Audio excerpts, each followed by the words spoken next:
నామములో అందరికీ ప్రేమవందనాలు తెలియజేస్తున్నానండి. దైవ గ్రంథంలో నుండి ఫిలిప్పీయులకు రాసిన పత్రిక కదా. ఈ క్యాంపర్కి ఒక ప్రాముఖ్యమైన టీం వచనాన్ని పత్రికలో ప్రకటించబడింది. కొత్త వచనాన్ని అందరం బైబిల్ గ్రంథ్ అని నేను మొబైల్ గ్రంథ్ అంతేనా? మొబైల్ అంటే బైబిలే, మొబైల్లో ఉండే బైబిల్ లేదు. సరే, బైబిల్ కలిసి ఫిలిప్పీయులకు రాసిన పత్రిక 3వ అధ్యాయం 14వ వచనాన్ని పాఠం మీద ఒక్కసారి అందరూ కలిసి చదవాలి. అందరూ బైబిల్ తెచ్చిపెట్టుకోండి. ఒక్కసారిగా అందరూ కలిసి చదువుతాం. క్రీస్తు యేసునందు దేవుని ఉన్నతమైన పిలుపునకు బహుమానములు పొందవలెనని వారికి చూస్తున్నారు. ప్రార్థన చేసుకొని మనం వచ్చేది మధ్య ఒక దేవ చెల్లిస్తున్నాము.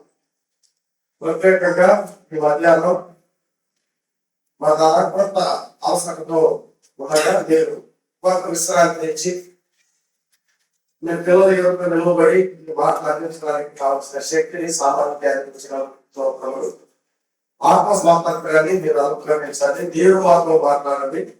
తదుపరి కావాల్సింది కనుక దైవ వాక్యాన్ని అందించవలసిన గృహంలో నీ చేతికి సమర్థాన్ని ఉపయోగిస్తూ రక్షకుడు యేసుక్రీస్తు అతి శ్రేష్టమైన ముందు వాక్యం చెప్పాడు. నేను చెప్తున్నాను, ఒకవేళ ఇతర ఫ్రెండ్ రాసిన పత్రికలో నుంచి చెప్తున్నాను, ఆయన చెప్పింది నేను చెప్పవచ్చు, లేదా నేను చెప్పింది నమ్మకం వచ్చి ఆయన చెప్పవచ్చు. నోట్స్ సిద్ధపడింటాం కదా, మార్చలేం కదా. ఒకసారి ఇలా మరలా ఇలా అనుకోతాడు. ఒకవేళ డైరెక్ట్ గా ఇది చూస్తే అయ్యా కర్మంలో దేవుడి వాక్యం వెళ్ళాను, ఇప్పుడు నెల్లూరుకు వచ్చాను, ఈ వాక్యం తెలిసి అక్కడ చెప్పిందే మళ్ళీ ఇక్కడ చెప్పింది ఏంటి? కర్మంలో చెప్పిందే నెల్లూరు అది చెప్పేది. ఆయనకి మైండ్ పోయింది, ఎవరికి? చూసి. కానీ దేవుడు సమయోచిత జ్ఞానాన్ని ఇస్తాడు, స్పీకర్ మీకు కూడా ఇస్తాడు. దేవుడు ఒకసారి అక్కడ మాట్లాడాడు, బుద్ధి రాలేదు, మాట్లాడి ఇంటే బుద్ధి చేస్తున్నాడు. గర్వంలో మాట్లాడాడు, నీకు నెల్లూరులో మాట్లాడాడు, నీకోసం బుద్ధి తెచ్చు. నిజమే కదా? దేవుడు ఒకసారి మాట్లాడతాడు, మరలా రెండోసారి మాట్లాడు, అదే మాటలే మాట్లాడతాడు. ఏం మీ అమ్మ మాట్లాడలేదా? ఎప్పుడు పొద్దు మాట్లాడారు కదా ప్రకాశం జిల్లా, చెప్పిందే చెప్పాడు. చేసిన దోషరే చెప్తారు కదా, వారానికి 100 రూపాయలు వస్తుంది నా దగ్గరికి, వారం ఎప్పుడు ఒకసారి చెప్తాను కదా. ఏమో అమ్మ చేసిన భోజనం మనకేమన్నా బోర కొడుతుందా? బోర కొడుతుంది కదా అమ్మ. అలాగే దేవుడి వాక్యం బోర్. దేవుడు ఒకసారి మాట్లాడతాడు, మనం మాట్లాడు, మనం నడిపిస్తుకోవాలి. ఫిలిప్పీయులకు రాసిన పత్రిక యొక్క ఉద్దేశం ఇందులో ఉంది. క్రీస్తు యేసునందు దేవుని ఉన్నతమైన బహుమానం పొందవలెనని గురి యొద్దకే పరిగెత్తుచున్నాను. మనిషికి గురి ఉండాలి. గురి లేకుండా బరిలోకి దిగితే ముక్కు మామిడి తొక్క అవుతుంది. అర్థమైంది కదా? గురి యొద్దకైనా పరిగెత్తాలి, లేకపోతే గురి యొద్దకైనా పరిగెత్తాలి. గురి లేని వారికి ఇక ఉరే సరి. పక్షి కదా ఉరియోధుడు పరిగెత్తినట్టుగా లోకంలో చాలా మంది ఉరియోధుడు పరిగెత్తుతున్నారు తెలియక. అందుకే దిశ దశ నిర్దేశకత్వం చేస్తూ దేవుడి ఉన్నతమైన పిలుపుకు కలుపు బహుమానం పొందవలెనని గురి వద్దకే మంచిది. నేను ప్రసంగం చేయదు ఈ కోడిలో ప్రసంగం పొందం చేస్తాను. నేను ఉపోద్ఘాతం అందిస్తాను. ఉపదేశం ఆ ఉపోద్ఘాతం అందుకే ఫస్ట్ నేను చెప్పాలనుకున్నాను. ఈ పత్రిక ఫిలిప్పీయులకు రాసిన పత్రిక అంటే లేఖ అంటే అది మీ ఇష్టం. లెటర్ ఎక్సలెన్స్ అంటారు కదా ఇంగ్లీష్. ఫిలిప్పీయులకు రాసిన పత్రిక దైవిక ఆనంద సంతోషాల వేదిక. అర్థమైందా? దైవిక ఆనంద సంతోషాల వేదిక. క్రీస్తు శ్రమలలో కూడా పరమైతుడికే పరమానంద గీతిక. సహోదర ప్రేమ పరిమళ సువాసనల సమహారిక. ఆత్మీయ పరిణితి గల సౌందర్య కళామాలిక. అద్భుతమైన ప్రేమాలు రాగాల సుస్వర వేదిక. చదువులకు ఇది చక్కని ఓ నీతి చంద్రిక. నీతి చంద్రిక కాక తెలుసు కదా రాశాడు నీతి. అలాంటి నీతి చంద్రిక ఇదే ఫిలిప్పీయులకు రాసిన పత్రిక యొక్క ప్రధాన పీఠిక లేదా భూమిక, ఆత్మానంద ముద్రిక, పౌరు యొక్క మానసిక ముద్రిక. ఈ పత్రిక మూర్ఖమైన ఒక్క జనము మధ్య తేజోమయ దీపిక. ఫిలిప్పీయులకు రాసిన ఈ భావాలంతా ఎక్కడుందంటే మీరు పిచ్చి కోసం చదివింటారు కదా. దానికోసం చదివితే ఈ భావన దేనికోసం చదవాలా? హృదయాన్ని తెలుసుకొని దైవ గ్రంథాన్ని వేకునే లేచి ఆనందంతో ఆహ్లాదంతో నువ్వు ఒక కవి అనుకో. కవికి ఏం కావాలి? చెవి కావాలి. చెవి ఎప్పుడు కావాలి? కవి చిత్ర వస్తుంటే చెవి కావాలి. నువ్వేం కావాలా? కవికి ఏం కావాలి? పదార్థం కావాలి. ఆ పదార్థం ఏంటి? బైబిల్ వాక్యాన్ని ధ్యానిస్తూ ఉంటే ఆ భావాలు అన్ని ఈ గ్రంథం ఇప్పుడు నేను చెప్పిన వాటిని ప్రస్ఫుటంగా ఈ పత్రికలో ఉన్న వీటి ఓలిక ఓలిక అంటే తెలుగు పదాలు చాలా మందికి రావడం లేదు కదా. ఇంగ్లీష్ పదాలు ఇంట్రొడక్షన్ అంటే తెలుసు. ఉపోద్ఘాత్మక ఇదే బంగాళాఖాతం అనుకుంటాయి. బంగాళాఖాతం కాదమ్మా, ఉపోద్ఘాత్మక ఇంట్రొడక్షన్ ఉప్పలకి చెప్పాలని ఆనందండి.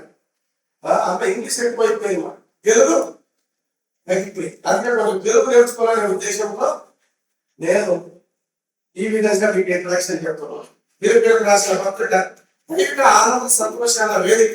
క్రీస్తు శ్రమలలో కూడా పరమానంద పరమానంద గీతిక.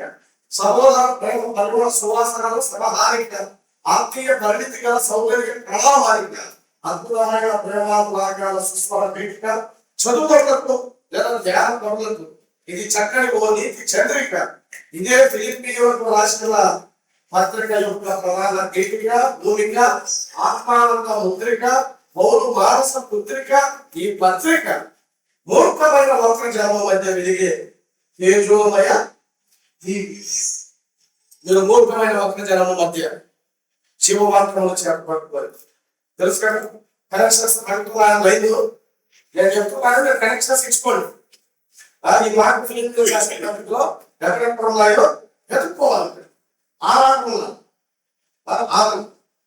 ఒక నోటీస్ లేదా ఒక నోటిఫికేషన్ వచ్చిందంటే ఎక్కడ మహత్తా వాడతామో, ఒక మెసేజ్ వచ్చిందంటే ఎలా మహత్తా వాడతామో ఏమవుతుంది కానీ బైబిల్లో చదివేటప్పుడు ఉంది.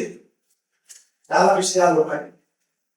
పరమాత్మవారు విస్తరించిన సువార్త మన సాక్ష్యమే. ఐరోపా ఖండము లోని అద్భుతమైన సౌందర్యవంతమైన ఆరంభ కళా ఖండము ఈ ఫిలిప్పీ సంఘం 5వ ఖండము ఏర్పడిన ఈ సంఘం ప్రారంభించబడి 10 సంవత్సరాల తర్వాత అపోస్తలుడైనటువంటి పౌలు రోమా శాసనాల్లో ఉంది. ఆయన ఈ పత్రికను రాస్తున్నాడు. ఈ సంఘం యొక్క ఆరంభం అపోస్తల కార్యాల గ్రంథం 16వ అధ్యాయంలో ఉంది. ఇంటికైతే హోంవర్క్ చదువుతున్నాడు. ఏది అపోస్తల కార్యాల గ్రంథం 16వ అధ్యాయం చదువుకోవడం రావాలి. రేపు ప్రశ్నలు అడుగుతాను. 16వ అధ్యాయం అంతా మీరు చదువుకోలేదు. ఇది పెద్దలు పరిచారకులు చూడండి. 1వ అధ్యాయం మొదటి అధ్యాయం ఫిలిప్పీలో ఉన్న క్రీస్తు యేసునందలి సకల పరిస్థితులకు అధ్యక్షులకు పరిచారకులకు సకల పరిస్థితులు కూరుకున్నారా? తర్వాత ఎప్పుడున్నారు? అధ్యక్షుడు ఆ తర్వాత పరిచారకులు పరిస్థితులు ఉన్నారు. సకల పరిస్థితులు అధ్యక్షులు ఉన్నారు, పరిచారకులు ఉన్నారు. క్రీస్తు యేసు దాసులైన క్రీస్తు యేసు దాసులు ఉన్నారు. ఎవరు వాళ్ళంటే పౌరులు, తిరుమలు. కాబట్టి 10 సంవత్సరాల తర్వాత ఆయన ఈ సంఘానికి ఉత్తరం రాస్తున్నాడు. అప్పటికే ఆ సంఘంలో పెద్దలు ఉన్నారు, పరిచారకులు ఉన్నారు, పరిశుద్ధులు కూడా ఉన్నారు. పెద్దల చేత పరిచారకుల చేత బాధించబడుతున్న సంఘం, ఆత్మీయ పరిణితి గల ప్రత్యేక సంఘం. చెరలో ఉన్నటువంటి అపోస్తలుడికి సహోదర ప్రేమ యొక్క పరిమళ వాసనగా ఈవిని ఒక డబ్బులు పంపగా, కొన్ని వస్తువులు పంపగా దానికి కృతజ్ఞత తెలుపుతూ పౌలు రాసిన హృదయపూర్వక లేఖ. ఇదో ఆనంద కేక. చెప్పాలంటే ఇది ఒక రసీదు. మీ డబ్బు నాకు, మీ వస్తువులు నాకు, చెప్పండి, మీ వస్తువులు నాకు పుట్టినాయి రసీదిస్తాను. ఫిలిప్పీలకు రాసిన పత్రిక ఫిలిప్పీలకు పౌలు ఇస్తున్నా రసీదు. తెలుగు తెలుస్తుంది రసీదు. అక్కడ ఉంటుంది. మీరు పంపిన వస్తువులు ముఖ్యం, ఈవులు ముఖ్యం. ఎవరికైనా ఇస్తే ఈ రోజు ఎవరు లేకపోయారు, కనీసం ఫోన్ కూడా చేసి చెప్పడం. ఎవరైనా సహాయం చేస్తే కంటే సంగతి కృతజ్ఞత చెప్పే అలవాటు నాకు లేదు. కృతజ్ఞత మంత్ర అనేది నా చోటులో ఉండే దృఢ కాదు, మన హృదయంలో ఉన్న మంత్ర. హృదయంలో మంత్రాలు అనేది ఉంటే కృతజ్ఞత అనేది అదే పౌరులకు వస్తుంది. మనకు సహాయం చేసిన వారి పట్ల కృతజ్ఞత చెప్పడం అనేది పద్ధతి. పౌరు సహోదర ప్రేమ యొక్క బయట వాసనగా వారు ఈవిని గొప్పగా 10 సంవత్సరాల తర్వాత రోమా చెరసాలలో ఖైదుగా ఉన్న పౌరు దానికి కృతజ్ఞత తెలుపుతూ పౌరు రాసిన హృదయపూర్వక లేఖ. ఇది ఒక రసీదు. వల్ల గమనిస్తే క్రైస్తవ ఆనందం ఇందులోని ముఖ్యాంశం. ఇందులోని ముఖ్యాంశం ఏంటి? క్రైస్తవుని యొక్క ఆనందం. 12 సార్లు రాయబడి నేను ఎంచలేదు. ఆనందం సంతోషం నాకు ఎన్నిసార్లు ఉంది? 12 సార్లు. ఆలోచన సంతోషము ఆనందము అనే మాట 12 సార్లు. తర్వాత దానికంటే టీకంలో ఎవరైనా ఎంచి ఒక ఎక్కువ తక్కువ ఉంటే చెప్పాలి, కరెక్ట్ ఉంటే చెప్పాలి. మనం ఏం చెప్తుంది మన నాకే చెప్పకూడదు కదా. ఏదైనా తప్పంటే చెప్పండి, ఎవరితో కాదు చెప్తున్నా వేసుకోండి. ఈ పత్రికలో 12 సార్లు ఈ ఆనందం గగన వీధులతో కిరకిల రావడం చేయించు విహరించు అపూర్వమైన పక్షి.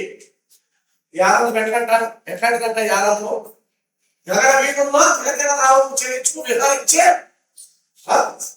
రెక్కలు సాచి ఆనందం.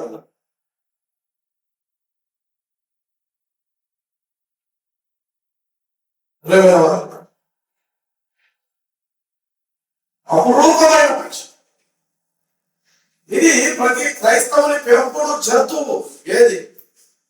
ప్రతి క్రైస్తవునికి ఎప్పుడు జంతువు ఏది ఏదైతే బాగుంటుంది, కుక్కో బిల్లిగా కాదు.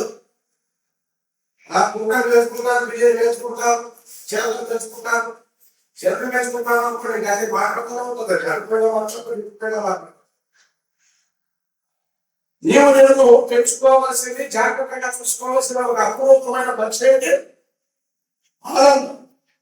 ఆనందం ఎగిరిపోకుండా, సంతోషం ఎగిరిపోకుండా అందంగా అపూర్వంగా ఉండే ఒక పక్షి మనం పెంచుకునే పెరుగులో జరుగుతుంది. అవి ఉంటే మంచిది. ఏది? ఆనందం, సంతోషం. మై పెట్, మై మేట్ అని దిగుతా ఉంటారు ఫోటో కదా. మై పెట్, మై మేట్ అని. ఆ మేట్ పోతే పెద్ద సంఖ్య ఆలోచన. మేట్ కాదు, ఆనందం, సంతోషం అనేది మన హృదయంలో అది విహారించే అపూర్వమైన పక్షిలా ఉండాలి. మనం ప్రతిరోజు తెచ్చుకునే పెంపుడు జంతువులా ఉండాలి. క్రైస్తవుని మధ్యలో నిధి అయి ఉండాలి. ఏది? ఆనందం, సంతోషం. క్రైస్తవుని మధ్యలోని నిధి అయి ఉండాలి. క్రీస్తును అనుసరించే వారు తను పేదరికమైన నువ్వు శ్రమ హింసల అధ్యాయంగా ఉరగకుండా వాటిని సంతోషంతో స్వీకరించి వాటి అయితే ఆనందించమని చెప్పడమే ఈ పత్రికలోని సారాంశం. పౌలు నీకు నాకు ఎక్కువ సదుపదేశం. అదే ఈ పత్రికలో ఉన్న సందేశం. ఈ పత్రికలో పాపము అన్నమాట కనబడదు. ఎదిగి చూడండి, ఏం కనబడదు? పాపము అన్నమాట చాలా పత్రికల్లో కనబడుతుంది. కానీ విమర్శలకు కానీ, విభేదాలకు కానీ, అనాగరికమైన వాటికి కానీ, అలాంటి వాటికి ఈ పత్రికలో చోటే. నీ హృదయంలో కూడా అలాంటి వాటికి చోటు లేకపోతే నీ హృదయంలో గగన తలాల ఆనందం అనేది ఏమవుతుంది? నిరంతరం చేస్తుంది.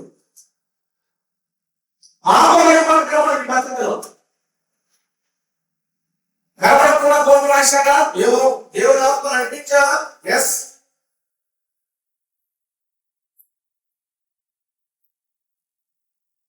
ఈ సంఘం శ్రమాలయంలో జన్మించింది కానీ ఆనందంతో వేదికలు కొడుతున్న అద్భుతమైన శిశువు. అలాగే నేను కొత్తగా జన్మించిన శిశువులను పోలిన వారి 2వ అధ్యాయంలో ఉంటుంది కదా. ఎలా పుట్టింది ఇది? శిశువు కూడా చెప్తున్నారా? శ్రమానుభవంలో నుండి గర్భవేదంలో నుండి శిశువు బయటకు వస్తాడు. శ్రమానుభవంలో నుండి జన్మించి కేరింతలు కొడుతున్న అద్భుత పశువుల ఈ దేవుని పట్టిక సంఘం ఆరంభం. అలాంటి పట్ట ఆరంభపడిన నదీ తీరంలో కాదు, ఆ మాసిదోనియా ప్రాంతంలో, ఆ ఫిలిప్పీ పట్టణంలో ఆ రోమ పౌరులు ఉండే, లేదా ఆ రోమ సైనికులు ఉండే బెటాలియన్, బ్రెటోరియన్ అంటారు. బ్రెటేరియన్ అంటే కైసరు,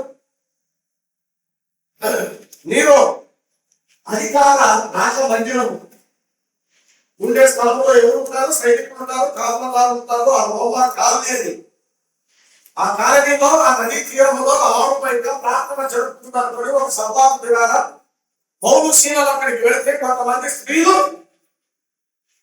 వచ్చి దేవుడి వాక్యం విన్నారు. మనకు తెలుసు అదంతా అద్భుత కార్యక్రమం కన్నా పలా పట్టే అని చెప్పారు కదా. కొంచెం సస్పెన్స్ పెట్టాలి కాబట్టి నేను సస్పెన్స్ పడుతున్నాను. ఆ 16వ అధ్యాయంలో 7వ చదువుకొని హోంవర్క్ చేసుకోవడం లేదు. ఆ సంఘం ఎలా ఆరంభించబడిందో మీకు అర్థమవుతుంది.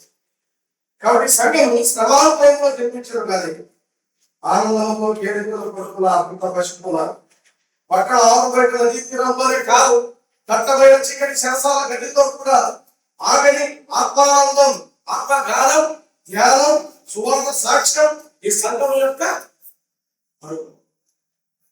ఆరుబయట ఆనందంగా ఆరంభించబడిన సేవ కాదు. అంతేకాదు పౌలు శీలలు సువార్త ద్వారా ఎక్కడికి వెళ్ళారు? చెరసాల గదుల్లోకి వెళ్ళారు.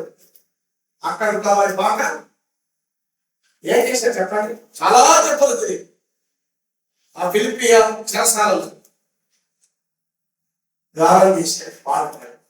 అంటే వారి ఆనందం ఆత్మగారు ఆనందంగా యారుపైన ప్రారంభించిన ఈ ధ్యానం కానీ జ్ఞానం కానీ సువార్త సాక్ష్యం కానీ తత్వమైన చీకటి గదిలో కూడా ఆగలేదు. అలాగే ఉంది వారి ఆత్మగానం. ఈ గానం, ఈ ధ్యానం, ఆలోచన, ఈ సాక్ష్యం ఆరుపైన ఆహ్లాదకరమైన వాతావరణంలో పాడుతూ వచ్చింది. దట్టమైన చీకటి చేస్తాలో పాడతావా? శ్రమల్లో పడతావా? పురిగినప్పుడు పడతావా? ఏ ఆసన లేనప్పుడు పడతావా? పౌరు శీలల చేతులకు సరిలేదు, వేలకు పొందలేదు. మీకు కొత్తలు కొత్తబడి చేస్తాలో వేయబడ్డారు. వారి కడుపులో ఆకలితో, వారి దేహంలో దెబ్బలతో, చరిత్ర వణికిస్తున్నాడు కానీ వారి ఆత్మ ఆనందగానం చేశారు. ఆనందగానం చేయక ఏం జరిగింది? అపొస్తలుల కార్యం పట్టుకుందాం 16వ అధ్యాయము. ఏం జరిగింది?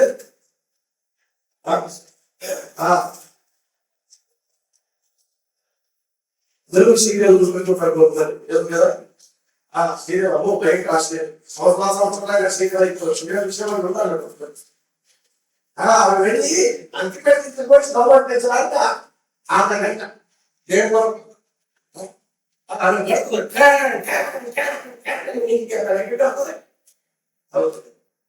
అదే 10 నిమిషాలు అక్కడ అగ్గిపెట్టి తీసుకున్నా చెయ్యి అదే 10 నిమిషాలు మనం తీసుకోవాలి. అందులో ఓపెన్ చేసే 45 నిమిషాలు ఆ ఫుల్ అంటిస్తుంది. అట్లా అంటించేటప్పుడు ఏమైపోతుంది? కింద ఏమవుతుంది? ఆమె చౌక వెలిగించిందా? వెలిగించి ఏం బాగుంది వచ్చే నిమిషం వెలిగించిందా? వెలిగించింది. ఎప్పుడది వీడికి వెళ్తా ఉంటాడు. అట్లా చూస్తా ఉంటాడు కదా. అవే నేను చెప్తున్నా. నేను కూడా తెలుసుకోవాలి. అపొస్తలుల కార్యముల గ్రంథం 4వ అధ్యాయము. అలా మీకు తెలుసు కఠినమైనటువంటి చెరసాల నాయకుడు కలిగిపోయి పశ్చాత్తాపడి రక్షణ పొందాడు. పిల్లల శ్రమలోని క్రైస్తవ పొరుగు పాపుల పైన ప్రభావం చూపుతుంది. ఇంత కష్టంలో ఆనందంగా ఉండాలి, ఇన్ని దెబ్బలు పట్టిన వాళ్ళు సంతోషంగా ఉండాలి, ఆటలు ఆడుతున్నారు. ఏమవుతుంది? ఎవరికి వెంటనే అయ్యా రక్షణ పొందడానికి నేనేమి అవును. కొన్నిసార్లు మన మాటకు, మన జ్ఞానము, మన సాక్ష్యము, మన స్వామి అదే పట్టి లేపుతుంది. ఈనాడు దేవుని కార్యం మాసపల్లి ప్రాంతంలో ఫిలిపి పట్టణంలో రోమన్ కాలనీలో ఆనాడు సంఘము ఏర్పడింది. ఫిలిపి పత్రిక యొక్క పునాది లేదా ఆరంభం సత్యం సంఘం అనేది ఊరకే యాత్రలు, ఊరకే యాత్ర శ్రవానుభవంలో పుట్టి ఆనందంలో కేంద్రీకరుకుంటున్న నశింపున్నాడు. ఆ శిష్యుడు 10 సంవత్సరాల తర్వాత పౌలు ఆ సంఘానికి ఏం చేశాడు? ఊరకే రాయలేదు. వారు పంపిన వస్తువులు ముగ్గాయి అని చెప్పడానికి కృతజ్ఞత పెట్టారు. ఆయన ఈ లేఖ మాటలు పెట్టి వారిని ప్రేమిస్తుంది, వారిని ప్రోత్సహిస్తుంది, వారి పరుగును వారికి జ్ఞాపకం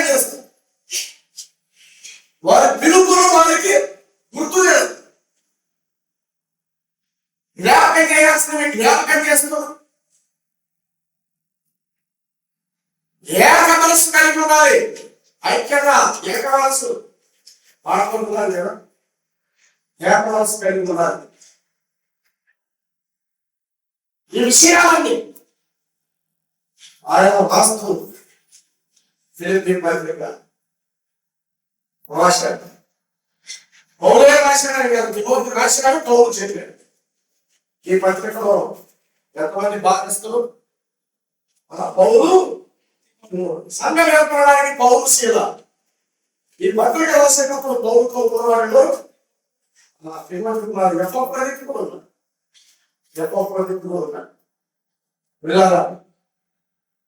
ఈ పత్రిక బాగా గుర్తుంచుకోవడానికి కొన్ని భాగాలు నేను చెప్పాను.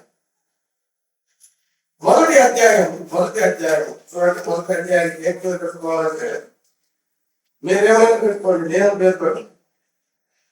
మొదటి అధ్యాయం 23 ఒక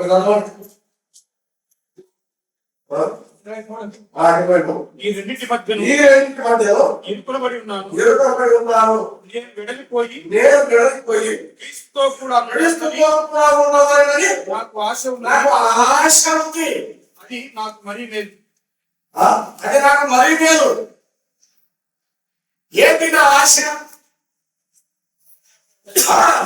నా ఆశ ఏంటి? నేను వెడలిపోయి క్రీస్తుతో ఉండాలి. బ్రతకాలన్నా చావాలన్నా ఈ రెండింటి మధ్య నేను ఇరుకులు పడ్డాను. బ్రతుకుట క్రీస్తే, చావైతే లాభం. ఈ రెండు మధ్య నేను ఇరుకులు పడ్డాను. అసలు ఎలా వెళ్ళాలో నాకు అర్థం లేదు. ఎటు తోచక ఉన్నాను అని చెబుతూ ఒక విషయం చెప్పారు కదా, వెడలిపోయి క్రీస్తుతో ఉన్నాడు. నాకు ఆశ. ఈ అధ్యాయం అంతట్లో మనం గమనిస్తే నా ఆశ క్రీస్తు. రెండవ అధ్యాయం క్రీస్తు యేసుకు కలిగిన మనసు మీరు కలిగి ఉండండి, నేను కలిగి ఉన్నాను అని చెప్పాడు చెప్పలేదా? చెప్పాడు చెప్తున్నాను. మన రెండవ అధ్యాయం చెప్పండి. నా ఆశ క్రీస్తు. ఆపనే చెప్పాడు. ఎప్పుడు ఇస్తాను మీరే ధ్యానం చేయండి. నా ఆశ క్రీస్తు. ఎక్కడ? మొదటి రెండవ అధ్యాయం. నా ఆత్మ క్రీస్తు అంటాడు ప్రసాద్. చెప్పలేదు. ఇంకా నా అతిశయం క్రీస్తు అంటాడు. ఆకలి చాలా వస్తాయి. ఇంకా ఆదర్శం క్రీస్తు. అంతే. క్రీస్తు ఎవరు? నా ఆదర్శం. క్రీస్తు యేసుకున్న మనసు నేను కలిగి ఉన్నాను, మీరు కూడా కలిగి ఉండండి. నా ఆశ క్రీస్తు, నా ఆదర్శం గోడలు. ఎవరు? మై చీల్, నా వాంఛ, నా ఆశ ఎవరు? మూడవ అధ్యాయంలో ఏం చెప్పాడు? నా ఆదర్శం క్రీస్తు. మంచిది. మూడవ అధ్యాయం 11వ వచనం చదువుతున్నాను కదా.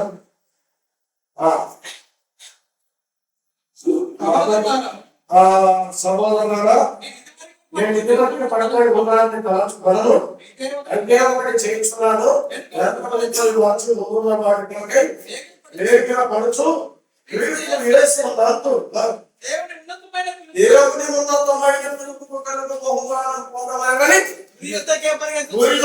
పరిగెత్తుకున్నాను. చెప్పండి. నా గురి క్రీస్తు. మరి ఆలో చెప్తాను. నువ్వు ఆలో చెప్తాను. నువ్వు చెప్తూ కరెక్టే. అక్కడ మాట లేదు. మనం తీసుకొని రావాలి. గుర్తుపెట్టుకోవాలంటే నా ఆశ క్రీస్తు, నా ఆదర్శ క్రీస్తు, నా గురి దగ్గర ఉన్నవాడు. గురి కరెక్టే. తెలుగులో చెప్పాలి. తెలుగులో చెప్పాలి. ఏమాలి ఎవరు చెప్తున్నారు? ఆశయం వెరీ బాడీ గతిగా దొరుకుతాయి. తెలుగులో దొరకని పదాలకు ఏమి లేవు. ఇంగ్లీష్ లో చెప్పుకోవడం అంటారు అంతే. అదే తెలుగులో చనిపోయాడంటే మరణించాడు, ఇంకా ప్రమాదించాడు, కీర్తిశేషుడైనాడు, స్వర్గస్థుడైనాడు, ఇంకా ఐక్యమయ్యాడు, దైవైక్యమయ్యాడు, ఇంకా కళ్ళు మూశాడు, కనుమరుగయ్యాడు అనుకున్నాం. సరే అది కూడా అంటాం. కళ్ళు మూసాడు, కనుమరుగయ్యాడు, తాడిపోయాడు, ఆడిపోయాడు, ఇంకా చనిపోయాడు. ఇది చెప్పలేదు. అయిపోయాడు, నిద్రించాడు, ఇంకా ముక్తి పొందాడు, బాధించాడు. అంటే చనిపోయాడు. ఇంకా ఇంకా ఇంకా పర్యటన భాషలో ఇంకా నమ్మాడు కదా, పక్కన తగ్గాడు, బోధన తెలుస్తున్నాడు, ఆడెక్కాడు, ఇంకా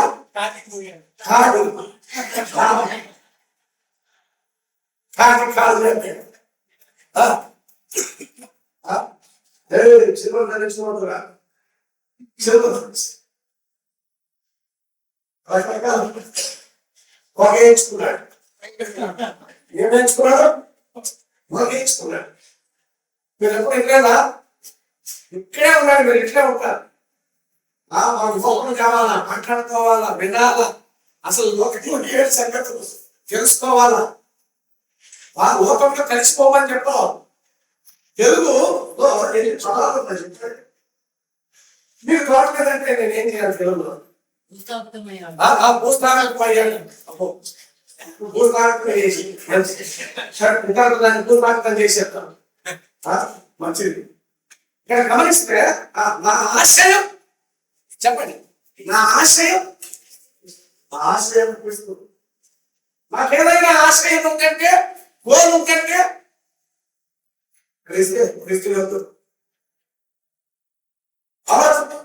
మై చీఫ్. రెండవది మై మోడల్, నా ఆలస్యం. మూడవది నా ఆశయం, my model, my goal. English లో చదివి మై గోల్. నాలుగో అధ్యాయం చూడండి, 4వ వచనం. ఎల్లప్పుడూ ప్రభువుల ఆనందించుడి, మరలా చెప్పుదు ఆనందించుడి. నా ఆనందం క్రీస్తు. చాలా ఈజీగా తెలుసు. నా ఆనందం మై ఫీల్. అక్కడ నా ఫీల్ చెప్తుంది, మై ఫీల్ ఎవరు?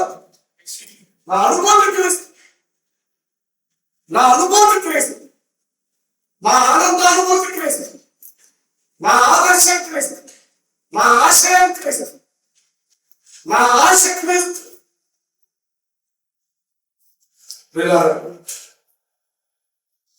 ఆలోచన చక్కగా మీ పత్రికలో వాస్తవాలు దీన్ని మనసులో పెట్టుకుని చదవండి. క్రీస్తు పత్రిక ఇంకా చాలా భాగాలు ఉన్నాయి. మనస్సు అనేది ఎక్కువగా కేంద్రీకరణ చివరికి తెలుగు పత్రికలు మనస్సు. మొదటి అధ్యాయంలో చూడండి, 3వ వచనం చూడండి, 3వ వచనం నేను రీడ్ చేస్తాను. మొదటి నుండి ఇది వరకు సువార్త విషయంలో చూచి మీలో ఈ సక్రియను ఆరంభించిన వాడు అంటే మీలో ఈ సక్రియ ఏ సక్రియ? సువార్త విషయంలో మీరు నాతో పాల్గొనరు. 12వ వచనంలో చెప్పాడు కదా, సహోదరులారా నాకు సంభవించినవి ఖైదులో ఉన్నాను, చెరసలో ఉన్నానంటే ఊరకే లేదు. ఇది కూడా సువార్త వ్యాప్తి కోసమే. సువార్త ప్రకటన, సువార్త ప్రబలము కావడము. చూడండి అక్కడ ఉంది కదా, సువార్త మరి ఎక్కువగా ప్రబలముగా నేను చేస్తానికి వచ్చా, సంఖ్యల మధ్య ఉన్నా. ఇక్కడ నుండి నేను వదిలి పెడతానా, నా దగ్గర 8 మంది వస్తారు రోజు కాంపదాలు ఎన్ని మంది వస్తారు, 40 శక్తుల ప్రకారం 12 మంది వస్తారు. 8 3 బ్యాచ్లు, 8 అవర్స్ 4 మెంబర్స్ ఎక్స్కుంటా. 3 బ్యాచ్ ఎంతమంది వస్తారు, 12 మంది. 12 మంది ఎక్కడ ఉంటారు, పౌరులు ఎక్కడ ఉంటారు. పౌరులు వెళ్ళాడు సువార్త కోసం గదిలో ఉన్నాడు, వాళ్ళే వస్తున్నారు. ఏ దగ్గరికి కాకులు మాంసం బట్టి తెచ్చిచ్చినట్టుగా పౌరుల దగ్గరికి 12 మంది శివుడు మారుతున్నారు. బ్యాచ్ వాళ్ళకి ఏం చేస్తున్నారు ఇక. అవునా, మీరు చూశారా, మీకు తెలుసా? ఎక్కడ చూడండి ఒక మాట 4వ అధ్యాయం 22 వస్తుంది. 4వ అధ్యాయం 22. సహోదరులందరూ చెప్తున్నారు, పరిశుద్ధులందరూ కైసరు ఇంటిలో ఉన్న పరిశుద్ధులు. అధికారి కైసరు ఇంటిలో పరిశుద్ధులు ఎలా వచ్చారు? కైసరు ఇంటిలో ఉన్న పరిశుద్ధులు అంటే సైనికులు, మహారాకాశ వాళ్ళు, సిపాయిలు. పౌరు దగ్గరకు వచ్చినప్పుడు, పౌరు సువార్త చెప్పినప్పుడు,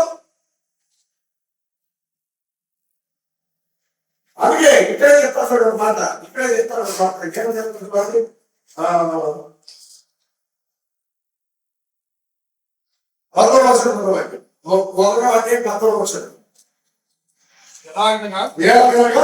నా బంధకములు క్రీస్తు నిమిత్తమే కలిగినవి. ప్రేతోర్యములు శ్రమలోని వారి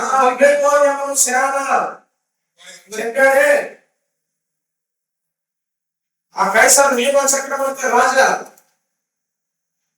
భవనం ఉండే సేన బెటాలియన్, ఆ సైనిక దళం, ఆ రోమా సైనిక గుర్రం, వాళ్ళందరికీ తెలుసు ప్రేతోర్యములు సేనలో వారికి అందరికీ నేను ఎందుకు చెరసాల్లో ఉన్నానో వాళ్ళు తెలిసినప్పుడే వాళ్ళు అంటారు, అయ్యా నువ్వు చెరసాల్లో ఎందుకు వచ్చావు, వారికి అర్థమైంది. ఎందుకు ఆ జీవితాలు బాగుంది. నువ్వు బయట తప్పు చేసి కాదు, నేరం చేసి కాదు. నువ్వు చెరసాలకి రాకపోతే నువ్వు స్వార్థ లేదు, స్వార్థ లేకపోతే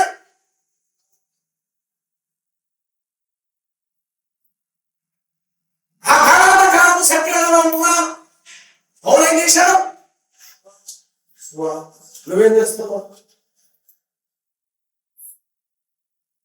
నువ్వు పనిచేసే స్థలంలో, నువ్వు చదువుకునే విద్యా సంస్థలు,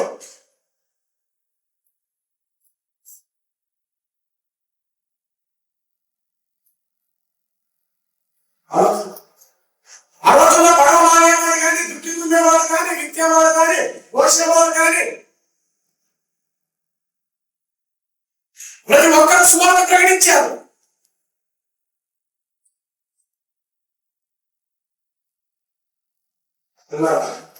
రోమా చెరసాల సిపాయి పౌలు కాపలా కాయనిపించిన వాళ్ళు, వారికి యశోపంగా కైసరు ఇంటిలో పరిశుద్ధులు.